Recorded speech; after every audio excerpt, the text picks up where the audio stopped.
En vrai, je sais pas si je mets le micro ou pas. Je vous jure, parce que le micro, c'est pas très pratique. Et j'ai envie de me sentir libre, j'ai envie de me sentir free. Mais je me dis, j'ai pas investi pour rien quand même, hein. Donc j'ai quand même envie d'utiliser, mais d'un côté, je me dis, bon, bref, je vais quand même essayer. Tu vois, ça gâche tout, genre, ça fait too much. Cette vidéo, elle a pas trop de but, je vais même pas vous mentir. C'est vraiment juste une vidéo comme ça. En fait, j'ai envie juste de faire ce que je veux sur ma chaîne. Genre, j'ai pas envie de me dire, je dois faire un concept, non. Non, je fais ce que je veux. Et même si ça fait que 200 vues, en vrai, c'est pas grave parce que le but, c'est de faire ce que je veux, non? Par contre, j'ai l'impression que je suis en train de maigrir, hein. C'est même pas pour faire genre, mais j'ai l'impression que je suis en train de maigrir. Moi, je suis persuadée que la chaleur, elle me fait maigrir. À chaque fois qu'il fait chaud et que je transpire, j'ai l'impression que j'ai maigri le lendemain. Aujourd'hui, il fait tellement chaud. Et moi, en tout cas, depuis que j'ai pris du poids, la chaleur, je supporte pas parce que j'ai l'impression que je transpire fois 2 et je me sens encore plus comme un tank. Bref, j'ai la flemme de me maquiller en vrai. En fait, là, je devais sortir. Je voulais aller épiler mes sourcils. Je voulais aller faire mes ongles de pied parce que mes ongles de pied, non, non. C'est pas un truc que tu peux exposer, ça. M'acheter un fixateur parce que j'en ai plus. Refaire mon... Non, tu vois, ça, c'est déjà trop. Tu vois, quand il fait chaud comme ça, normalement, tu dois pas avoir autant de programmes, tu vois. Normalement, tu dois avoir un petit programme léger. Là, c'est trop. Vous savez, j'avais pensé à faire une vidéo par rapport au fait d'être aimé par tout le monde et tout, mais après, j'ai eu la flemme. Parce que je me disais, oh, flemme. Parce que j'avais vu une vidéo, du coup, qui parlait de ça. Par contre, il faut que j'apprenne à regarder la caméra parce que... Et je disais que je voulais faire une vidéo sur le fait d'être aimé par tout le monde et tout, et le fait que c'est une prison dorée, finalement.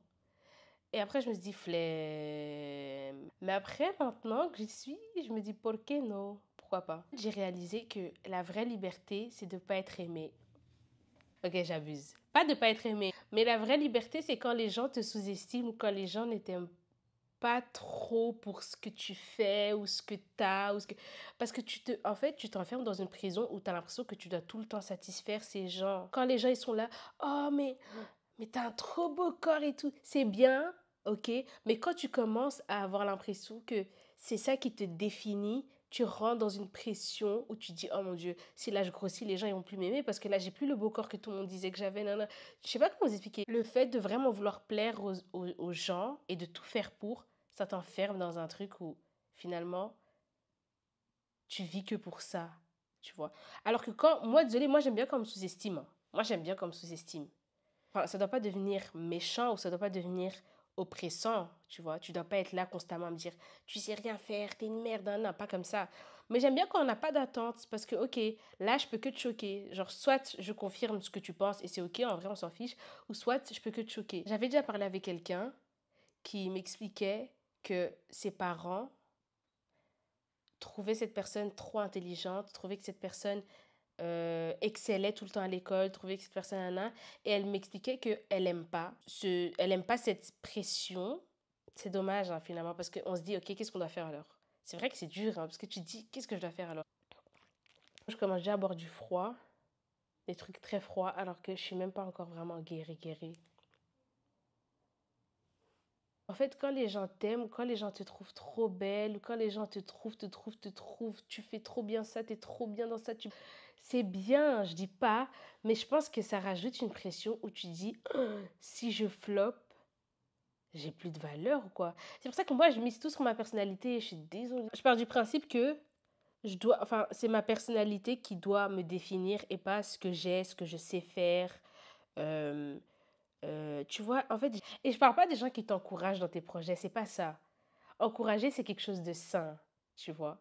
Mais moi, je pense que dans l'encouragement, on doit aussi montrer à la personne que c'est pas grave si tu n'y arrives pas. Parce que sinon, tu peux vraiment tomber dans un truc super vicieux où tu dis, oh, les gens sont sûrs que je vais y arriver, les gens s'attendent à ce que j'y arrive, les gens s'attendent à ce que ça fonctionne pour moi et tout. Il y a l'encouragement et puis il y a la pression. Et entre les deux, moi, je trouve qu'il n'y a qu'une porte qui sépare, je suis désolée. J'aime bien dire genre aux gens, après, est-ce que je le fais vraiment? Mais je veux le faire. Par exemple, si j'ai des enfants, c'est comme ça que je vais les traiter. Bravo pour ce que tu fais, c'est très bien. Tu vois, on est fiers de toi et tout. Mais si ça va pas, c'est pas grave, ça ira. Nan. Tu vois, faut vraiment créer un équilibre dans la façon dont vous encouragez les gens. Ça doit pas paraître comme une pression. Quand les gens ils ont trop d'attentes envers toi, tu es constamment là en train de te battre pour compléter ses attentes. Et c'est vraiment c'est une prison psychologique où toi, tu penses que tout est bon pour toi. Oh, les gens me trouvent trop belle. Oh, ok. Je suis connue parce que je suis belle. Je suis connue parce que je sais quoi, danser. Ok, non, non. C'est bien et c'est chouette. Et je trouve ça trop bien. Franchement, si vous avez des passions, des trucs, ou si même vous excellez dans un truc, c'est trop bien. Mais quand même, moi, j'ai l'impression que la liberté, c'est quand les gens... Après, c'est mon avis, ça n'engage que moi. Et si vous n'êtes pas d'accord, vous pouvez dire et tout, mais je dis que c'est mon avis. La liberté, c'est quand même de se dire, oh, ok, les gens, ils s'attendent à rien de moi. Sous-estimer, peut-être, ok, j'abuse quand j'ai dit sous-estimer. Mais moi, personnellement, ça ne me dérange pas comme sous-estime. Mais je sais que ça peut déranger certaines personnes et c'est ok. Mais quand même, quand les gens s'attendent à rien, t'es plus en fait, t'es plus focus sur toi-même parce qu'il n'y a que toi et ta satisfaction personnelle qui compte. C'est ça que j'essaye de dire. Et je trouve ça super important, tu vois, de pouvoir se dire, ok, en vrai, je dois pas compléter les pensées des gens. Il n'y a que moi qui compte. Et voilà.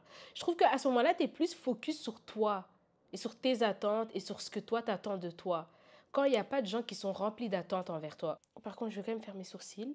Putain, ces derniers temps, je suis retombée dans ce truc où je fais mes sourcils souvent alors que j'avais tellement arrêté. Avant, quand j'étais beaucoup plus jeune, les sourcils que je faisais.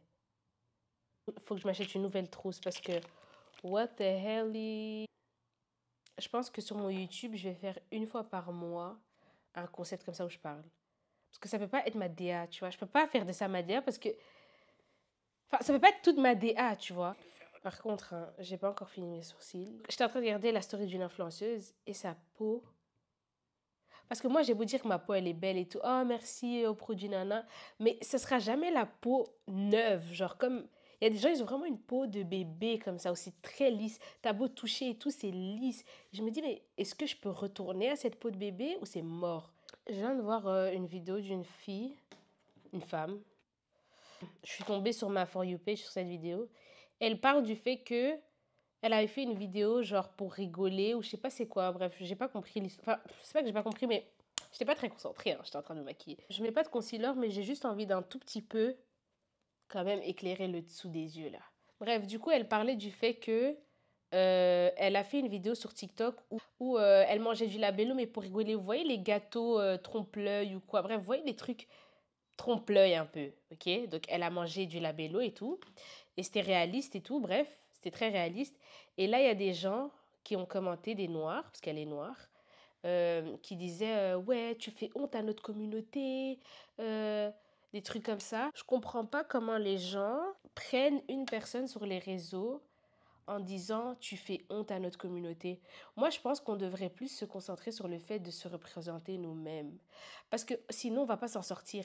Il y a tellement de mauvaises personnes, que ce soit chez les Noirs, chez les Arabes, chez les Blancs, chez les Chinois. On peut pas prendre chaque personne en disant tu représentes notre communauté ou pas. Et je pense que ça va nous rendre dingue si on continue de... Enfin, moi, j'ai jamais vraiment fait ça. Mais d'un autre côté, du coup, je me dis que, je sais pas, je trouve que c'est malsain quand même de vivre pour effacer les stéréotypes ou affirmer les stéréotypes. Genre, je trouve qu'on devrait vraiment être libre, genre, je sais pas. Bref, cette vidéo, elle m'a juste, je me suis dit, c'est comme par exemple les couples mixtes. Des fois, tu vois des couples mixtes et il y a des gens qui vont commenter en disant, tu fais plus partie de notre communauté, MDR, nanana. Mais arrêtez de... En fait, vous avez ce besoin d'appartenir à un groupe et vous avez tellement ce besoin, bien sûr qu'on appartient, enfin on va pas nier, tu vois, si t'es noir, tu fais partie de la communauté noire, si t'es chrétien, tu fais partie de la communauté chrétienne, genre c'est ok, c'est vrai, mais je pense qu'il y a des gens qui ont ce besoin extrême d'appartenir à un groupe et du coup ils sont dans l'oppression, ils oppressent les membres de ce groupe. Si t'es noir et que, je sais pas, tu défrises tes cheveux, ils vont dire, ah, mais tu vois, MDR, regardez notre communauté, elle devient quoi, on peut plus vous sauver, vous et tout. Il y a des gens qui sont pas là pour sauver les membres de leur communauté, ils sont là pour se sentir meilleurs que les autres. Et du coup, dès que quelqu'un de sa communauté va faire quelque chose avec laquelle, genre, la personne n'est pas d'accord, cette personne va oppresser. Moi, je pense que la bienveillance, c'est de vouloir que la personne s'améliore. C'est pas de pointer du doigt, tu vois. Moi, j'ai jamais compris pourquoi les gens venaient sur Internet pour dire mais MDR, regardez cette noire qui fait que de défriser ses cheveux. Assume tes cheveux, assume c'est quoi? T'es pas fière d'être noire ou quoi? Les noirs en question. Et moi, je me dis, mais moi, si tu me fais ça, je vais te voir comme quelqu'un qui profite. D'appartenir à une communauté, tu profites et tu veux oppresser tous les gens qui font des petits faux pas. tu profites, donc je vais même pas te prendre au sérieux. Moi, je prends au sérieux les gens qui viennent avec des critiques constructives, tu vois. Tu veux aider, tu veux que les gens s'en sortent, tu veux que les gens s'assument, tu veux que les gens deviennent meilleurs, et tu parles avec bienveillance et avec des trucs genre constructifs. Mais si tu viens et que tu m'attaques en disant, mais regarde-moi cette noire qui fait ça, mais regarde-moi cette chrétienne qui fait ça, mais regarde-moi cette musulmane qui fait ça. Non, t'es trop contente que je sois dans le mauvais. Donc t'es pas normal. J'ai même plus envie d'écouter ce que t'as à me dire, je suis désolée. Et c'est pour ça que moi je trouve qu'il faut faire attention de qui on prend des conseils parce que des fois les gens, je vous promets, ils vous conseillent juste pour vous rabaisser. Hein, j'ai déjà fait une vidéo qui parlait de ça, mais c'est vrai. Il y a des gens qui vous conseillent juste pour pouvoir vous rabaisser et pour pouvoir avoir ce sentiment de supériorité, genre. Je sais pas si j'ai bien estompé, mais et du coup, c'est comme ça qu'il y a des gens, ils vont faire semblant d'être investis dans une cause juste pour se mettre en position de pouvoir rabaisser les gens, mais c'est légitime parce que tu fais ça pour défendre la cause. Vous voyez ce que je veux dire? Mais par exemple, pour moi, quelqu'un de noir qui rabaisse quelqu'un qui défrise, pour moi, c'est un profiteur. Tu veux profiter du fait que tu sois noir et que tu appartiennes à la communauté noire pour rabaisser ton prochain, en fait. Tu vois? C'est pour ça qu'il faut se méfier des gens qui sont pro.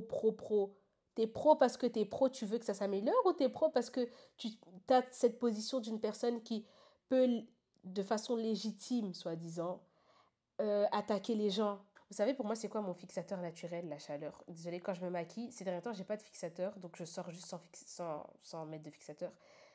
Et après, ben, mon maquillage, il reste. Je sais pas, peut-être parce que j'ai un peu transpiré, l'humidité et tout. Ça fait que tout se fond.